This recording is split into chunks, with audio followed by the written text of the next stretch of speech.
Hi, how you doing? Very well, thank you. Yourself? All right, I'm doing all right.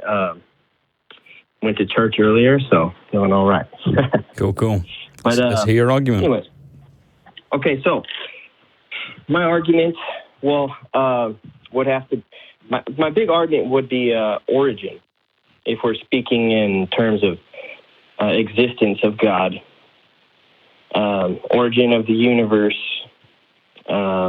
origin of morality or objective morality or knowledge in general.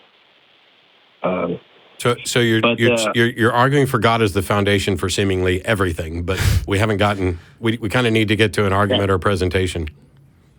Right. So the argument would be, of course, do you believe that something came from nothing?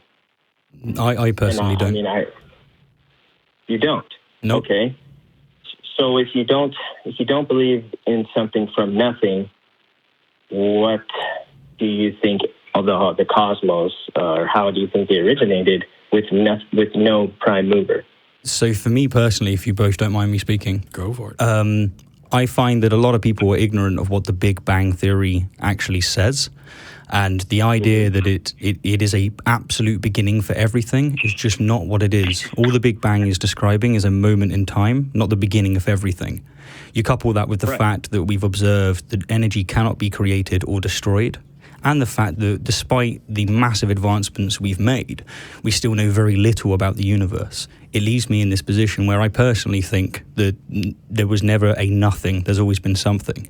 I don't know that for sure. It's just that's basically I don't know is where I would land on that. So I certainly wouldn't go as far as to say that we know there was a beginning, which I assume you would. Which, curiously, yes. I just want to make sure we touch base here. I'm also in the position of I don't know. I don't know why there's something rather than nothing. And the thing that frustrates me is that people who claim that they do know. Yeah, I think it's sensible to take a position of agnosticism on the issue. However, I'd also like to point out that if you're implicit in your question is the idea that something can't come from nothing, that is a claim that can't be justified in the sense that we've never actually had any experience of nothing.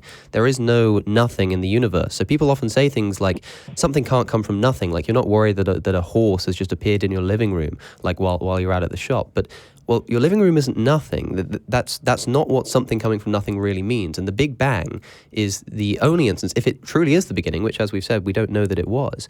But if it was, then it is the only instance in which we've truly actually seen this something actually coming from what would be genuinely nothing. Everything outside of that, everything after that, let's say, will have been not from nothing, but from pre-existing matter. So if you're going to appeal to the experience that you have of the universe to say that something can't come from nothing, then you're not really understanding what nothing is. Right. So, that's a pretty, I'll try to unpack all of that, but I understand there's three people, and I'm actually very appreciative of all your answers. But first guy I talked to, he mentioned it was a specific amount or a specific time or point in time where the Big Bang took place.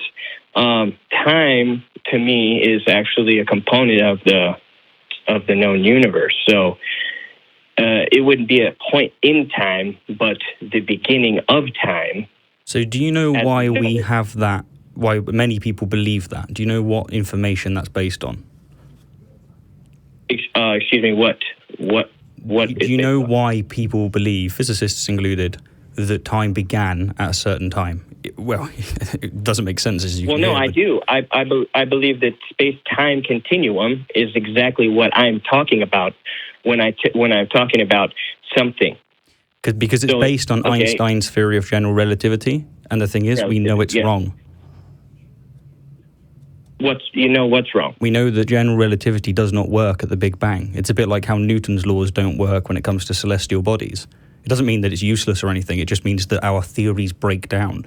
This is why we were all expressing that we don't know, because all of our theories don't work at that point. Because when you're talking about space-time, what we really should say is our local presentation of space-time, which then would not preclude some other sort of time or some other sort of space, whether it be multiverse or whatever. And this is why I think most of us give the answer of, we don't know, We don't have an explanation for the origin of the universe, but you're here to tell us that you do, and so we would like to find out what it is and why we should believe it. Okay, so when you say we don't understand what nothing is, I would believe that. We can't supremely understand that concept because there is something.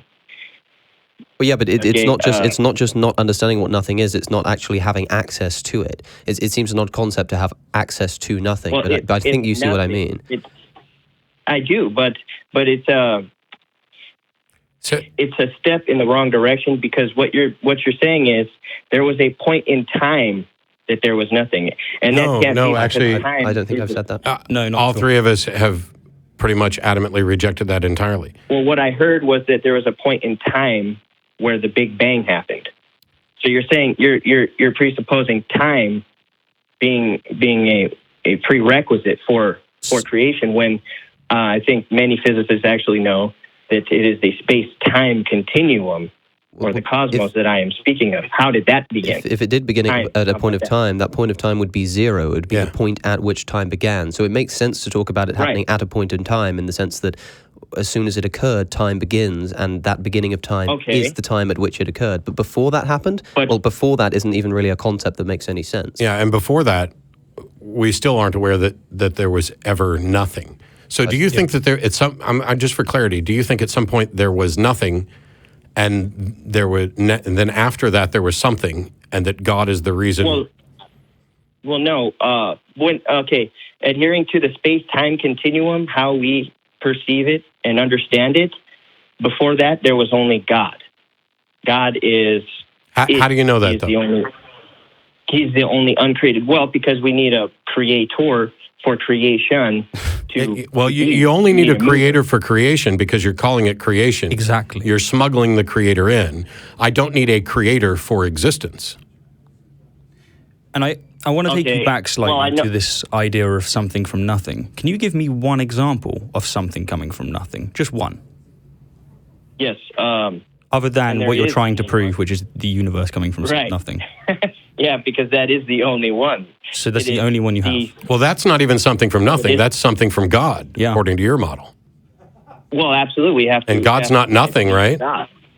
Well, God is the only uncreated. Well, I don't care. Is God nothing? He is beyond physics. He's beyond space-time continuum. That is the point. Yeah, but look, so is the Big Bang. No, the Big Bang is a very dense... and what happens? What happens at a singularity is the laws of physics break down. Also, it's not an explosion; it's more of an expansion. But look, the whole one of the most interesting things about the Big Bang is that at the point of singularity, the laws of physics break down. So, if you're going to say that God exists outside of the space-time continuum, exactly. I mean, a moment ago, you were calling us up for trying to claim that the Big Bang is subject to time because it can't be, because it exists outside of that. And then you're saying that, well, I'm going to appeal to God because God exists outside of the space-time continuum. Well, you're the one who just a moment ago was telling us that the Big Bang exists out of the space-time continuum. So why can we allow you to appeal to your God in a way that we can't appeal to the Big Bang? So, again, the Big Bang is the beginning of time. According to whom? So, most physicists don't believe that you can have an eternal amount of time in the past because we would have never come to now. Physicists are divided. Some physicists believe that time there is no effect on time at the Big Bang. I don't understand why we're appealing to physicists in the first place. You have a view. Well, because hang on. Okay.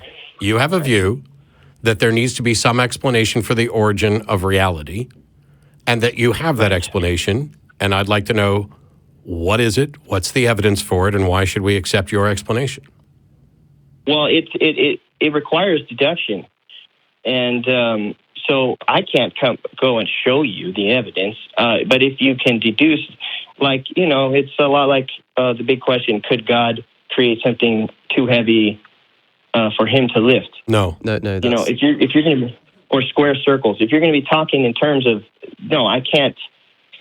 I can't even understand those things. Well, this is what's frustrating: is all we've asked is for you to explain what you're convinced of and why you're convinced, and you're going on about can God create a burrito so hot that he couldn't eat it type stuff. And none of us are presenting that. Yeah, you're saying, like, I can't answer this. Well, you're the only one who's talking about it. You're saying I can't talk about this, I can't talk about that. Well, we're not talking about that. No, I'm joining you in your misunderstanding. It says on the call screener thing. Yeah, I was about to say. It says you can prove God exists. That's all we're wanting you to do. Okay, so let me see here. I can prove the Christian God exists if we can agree. Well, that's even stronger. Because even if we all accepted that there was some kind of thinking agent beyond the universe, that doesn't mean it's a Christian God. So now you've stepped up what it is that you think you can prove. So let's get to it. Because these guys aren't going to be in the U.S. forever. So, right. Okay. And I appreciate your time. I hope that changes. I truly do. And your patience. Okay.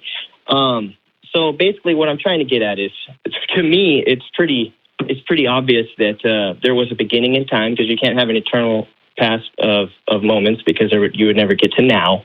These are things where, I mean, if you were to say you don't know that, that's being impractical, and it's not you're not going by Occam's razor. Well, your position here is the statement that you're saying that you know there was a beginning cannot be substantiated. But for the sake of argument, let's say that we agreed. Let's see where your argument goes.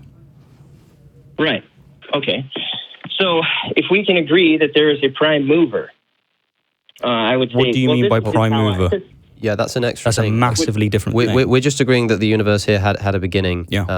At a beginning, like but you need something outside of physics why is that? Create physics. How do you know that? In physics. Yeah, why? Why is that? Yeah.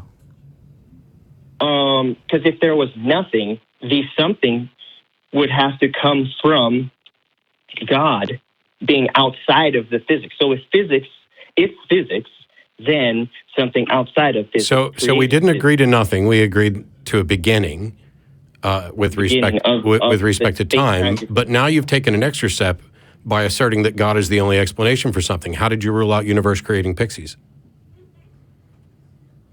Well, like I've actually.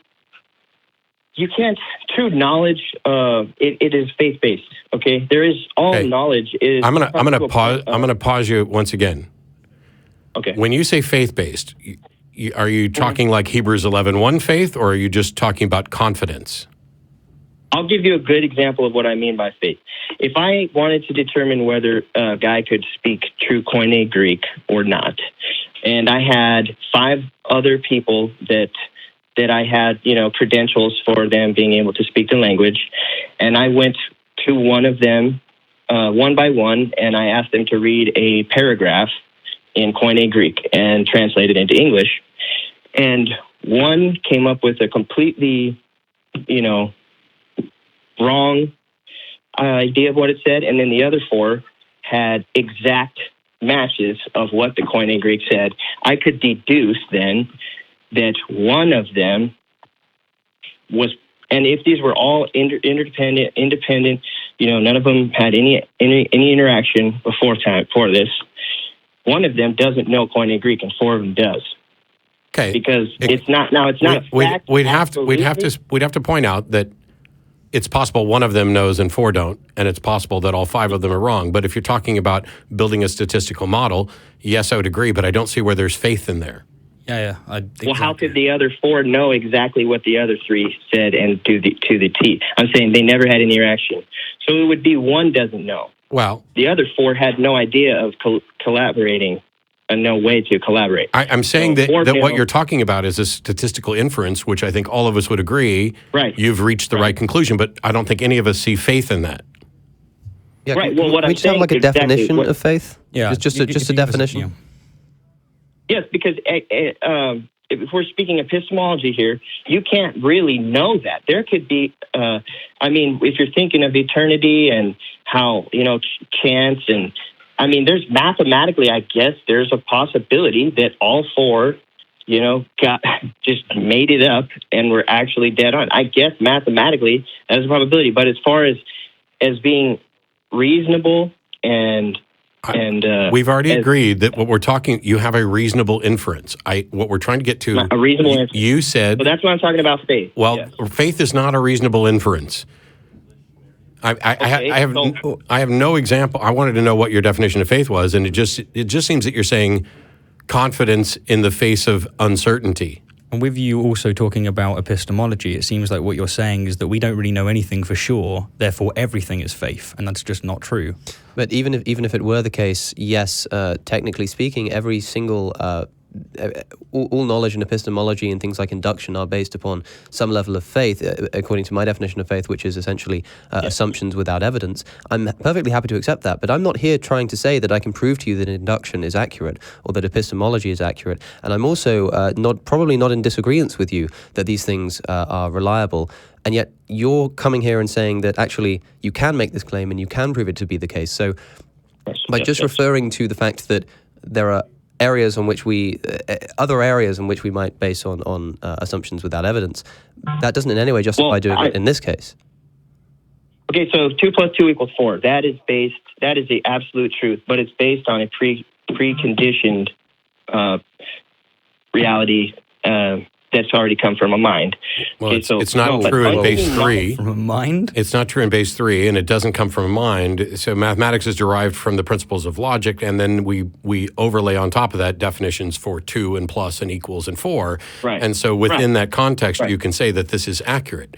What we're trying to find out here is you're calling in to prove that God exists. We've wandered all over Kingdom Come. And you've given an example of a reasonable test to figure out if somebody understands Greek or not, and it's a statistical likelihood that you have a good model.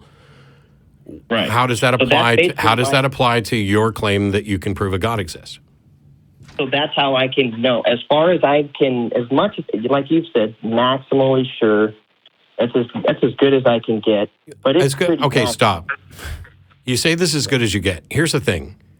I don't think anybody in this room would have a problem with using your model of testing people's knowledge of Greek to determine how likely it is that they understand it. What model do you have for God that is remotely analogous to that one? Okay, so basically, as I was saying, with the whole something from nothing thing, there's many of them, but let's just move on. Okay, so as far as the paradox of an eternal past amount of moments and time beginning somewhere, at least having some point in time, which is what I meant by having every word that just escaped your mouth is not remotely analogous to knowing whether or not somebody understands Greek. These are issues for which we don't necessarily have solutions or agreements or expertise. Right. So that example was only to extend an understanding of what I mean by knowledge or faith. Well, it didn't do it, and the easiest way to do that is to just give a definition. Just define it. I mean, I define faith being maximally sure of something based on deductive reasoning and evidence. Except that what you presented wasn't deductive; it's an inference. Inference, yes. Well, it's also deducible based on the process of deduction. So there's induction, deduction, and abduction, and you are further away from deduction and closer to the other. What do you think? What do you think deduction is?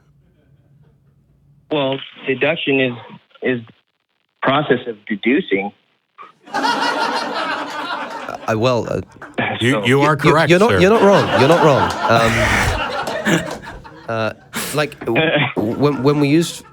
When we talk in terms of things like deductive reasoning, I mean, what does that mean? The process of reasoning, yeah. Deductive reasoning, like what does that mean? As opposed to other kind of evidence. Based on evidence. So and that's exactly no, not really.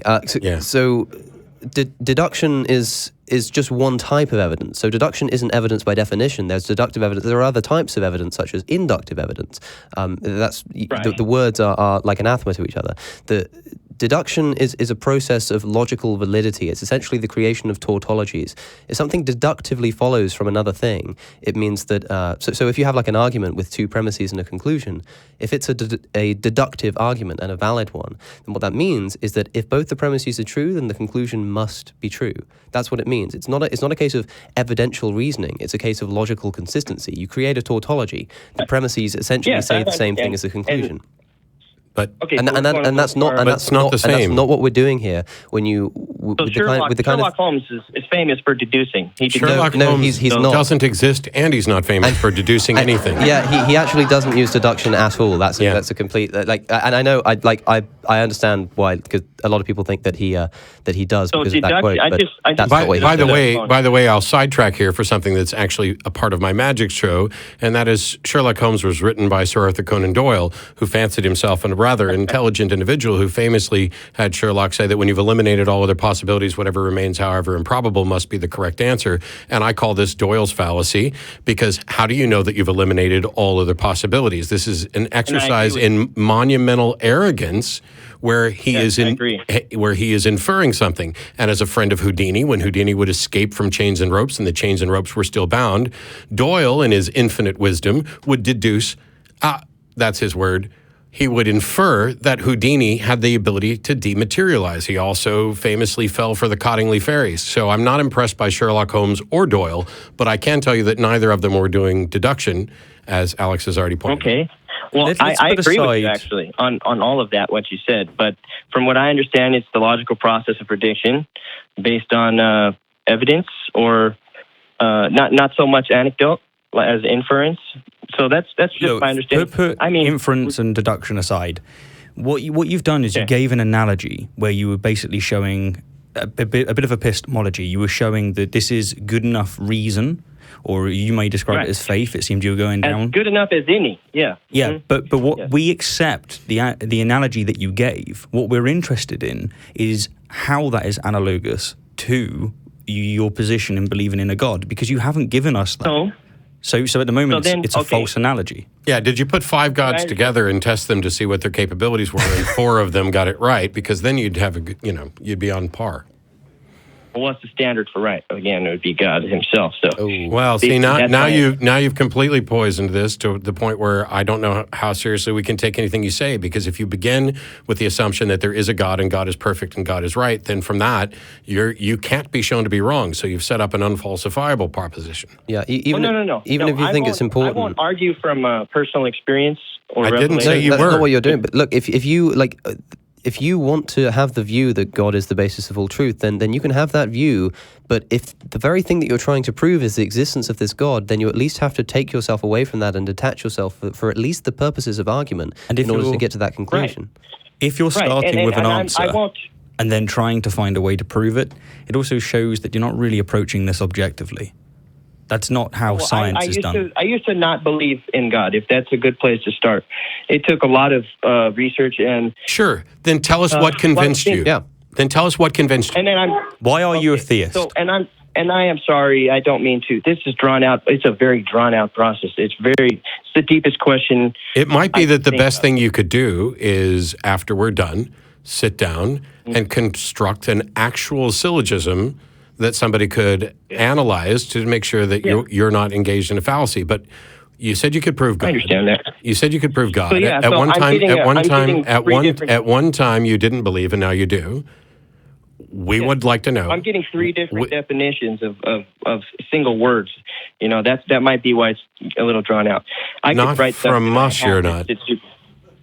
I could write something and you could read it pretty quickly.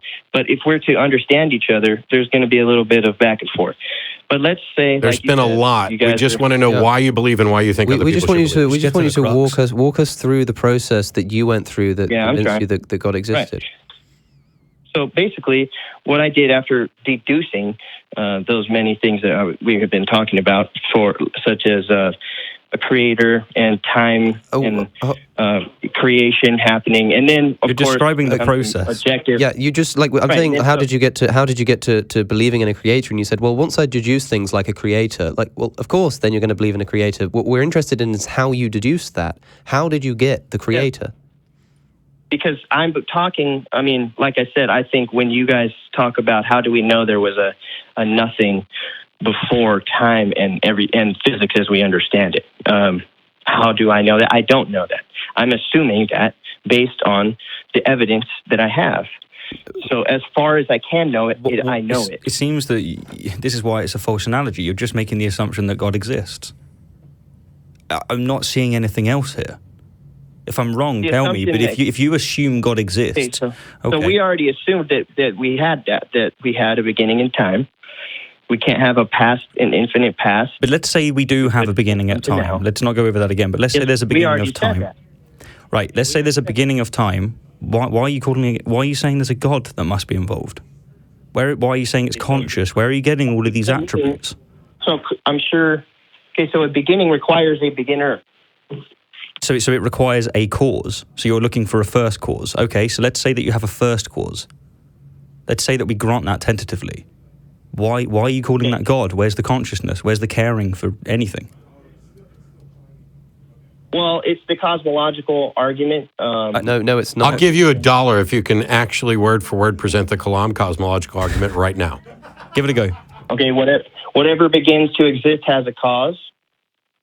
Number 2 would be the universe began to exist. And the third premise would be the universe has a cause. Okay. Oh, actually, that's the conclusion. But I'll give you the $1 anyway. You can email because that's pretty close to on the money. But let's say that we accept that. All we've shown is that the universe had a cause, or even that the universe had a first cause. You cannot assume any other attribute that really does go traditionally towards a God. Why do you think it's conscious? Well, from that conclusion... no, seriously, why do you think the cause is conscious?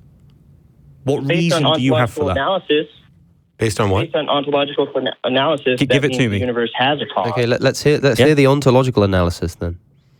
That would be the universe has a cause. And if the universe has a cause, then an uncaused creator of the universe who is without the universe or sans the universe. No. Why is it conscious? Without time. Yeah. Steven's specifically asking why it's conscious. For example, even if we were to all accept, for the sake of argument, that the universe had a cause, there's very little, if anything, we can know about the cause other than it must be necessary and sufficient. But that might also apply to a multiverse or countless other things that we don't know anything about. And yet you've concluded that not only do you know characteristics about this cause, but that you've narrowed it down to it must be a thinking agent that you identify as God, and in your case, specifically the Christian God. And all he asked was, what makes you think the cause is conscious? Okay, that would be how I deduce that or determine that, come to that conclusion would be because he decided it was a time. How do you know that there was a decision? See, you're just assuming things. So here's an example, okay? When you see a raindrop on the floor, the cause of that raindrop is a cloud, but we know the cloud's not conscious. We don't make such an assumption. So why are you making the assumption of consciousness? Yeah, the cloud didn't need to decide to drop the raindrop. No decision made. It's just cause. Would, I guess, from the vastness and of the cosmos. That's why we refer to it as the cosmos. If you're going to start talking about multiple universes, which I would still say it is just one. If you're going to say there's multiple in it, well, I'm sure you'll get a Nobel Prize for that. But let's stop diverting off of this. Nobody's saying these things. Nobody's saying these things. One creation. It is created because, or moved. If it is the beginning, it takes something outside of physics and time to begin it, because time. I'm granting all of this. Yes, and that doesn't in any way preclude a multiverse. It doesn't necessarily lead or require consciousness. And by the way, even if there was a conscious creator that happened to be the first cause, you have no reason to think that conscious creator continues to exist. That it may have in a grand, but the question still remains as to how you determined it was conscious. Yeah, we've granted a lot here, okay? And so really, I'm not outside of time. Okay, and, but everything. So there's give us an example of a consciousness outside of space and time. Well, he obviously created our consciousness. Well, no. Give us an example of a consciousness. Before you can appeal to a consciousness outside of space and time, you would need to have some kind of example of this, right? Correct. He would not be able to. The creator of time would not be able to be bound by it. Yeah. So look. Let me try this from a different angle. You say that whatever created the universe must be outside of time, let's say. And previously, you were hinting at an argument that essentially the reason why a lot of people will say that whatever created the universe, if there was a creator, needs to have been conscious, is because it needs to make this decision. And the reason it needs to make a decision is because if there is truly an infinite amount of nothing, for that to become something by some cause, there has to be some reason why the cause chose at a specific time to allow that thing to come into existence. That's what you're talking about, a decision. And he didn't choose a time, because that is your understanding. No, but this is the problem. Right? This is the problem. So if a decision is a point in time at which someone changes the switch and turns the universe on, let's say, that's what the cause essentially does. Well, if time doesn't exist outside of the universe, then the concept of this concept of decision making doesn't exist either. Well, what it is that time is sequence. And that's all time is. It's just so there's no sequence before this happened. I'm the fine. Sequence began. I'm going to help you out, the first Jason. action. I'm going to help you out, Jason.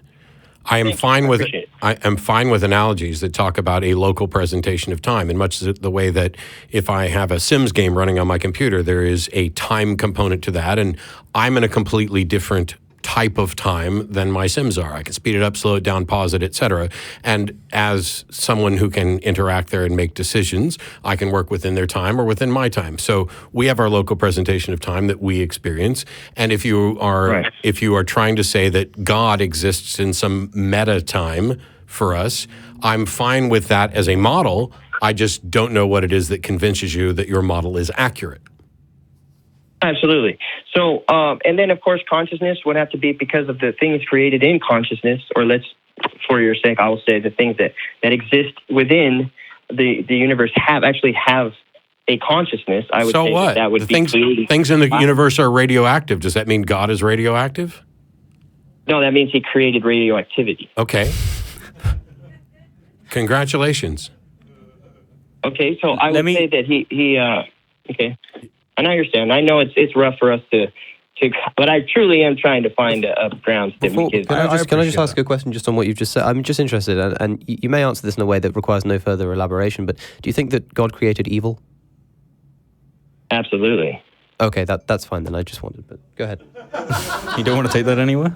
No, well, I mean, so there are a multitude of problems with this, but it's a wholly separate issue. I'm happy to go into it, but I don't want to digress. But to stop the digression, let's go back to that point.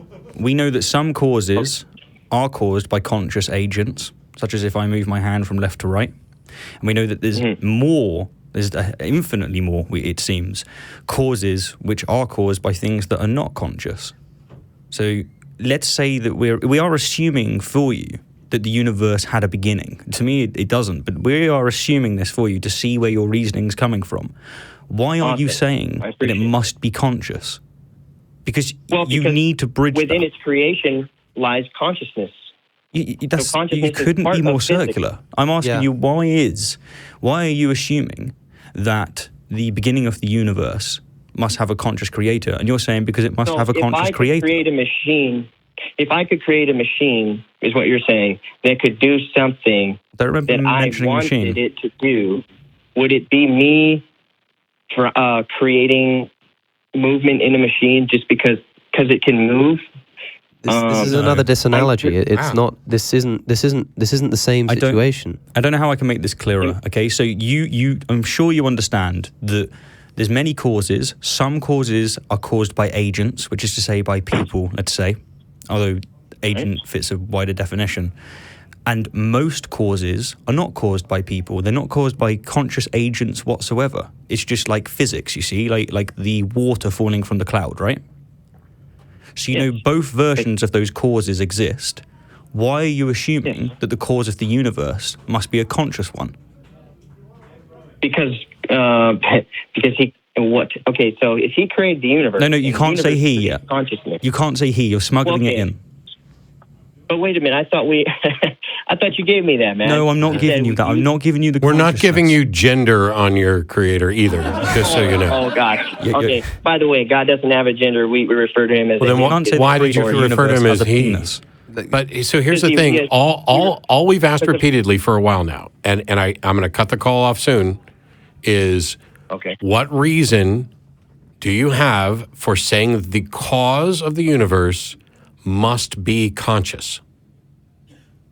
Okay. Again, if he created the universe and consciousness is in the universe, you can't say. No, let him finish. Let him finish.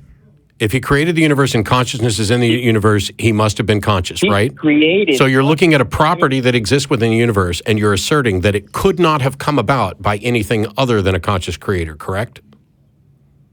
As far as, I mean, I'm sure you've heard of the... it's a simple question. If you put all the parts of a truck in a cement mixer, would a truck come out? I guess mathematically it's possible. That's not that's not even in the same fucking ballpark of what I'm asking.